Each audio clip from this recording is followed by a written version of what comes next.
একটা সিদ্ধান্তে আসেন, তাহলে দেখবেন মোটামুটি সংসদের কোনাকানা দিয়া মৌলবীর একটা জায়গা হইল। আর যদি একজন প্রতি করে ওমা সংসদের ভিতরে কোনা বাইরের বারান্দা তো জায়গা হইল।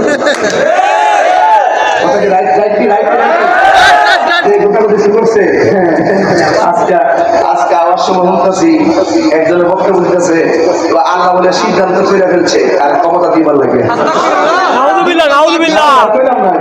আমি এখন নাম বলছি না, তাতে ব্যাখ্যা করতাম পারি, নাম বললে আমার আগুন ধরে তো নামটা লই নেই।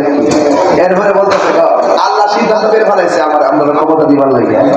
আবার ওনারা বাড়ি বাড়ি ঘুরে ঘুরে আমার জান্নাতের টিকিট ব্যস্ত আছে। বুঝছেন কথাটা? এগুলা বন্ধ করুন, এগুলা বন্ধ করিয়া একটু মানবিক হয়ে কথা বলেন, অযথা অপব্যাখ্যা করবেন না। এখন বলবেন হুজুর আপনি এ কথা বলেন কেন? তুমি যদি চুরি না করতা আমি তোমার চুর বলতাম না।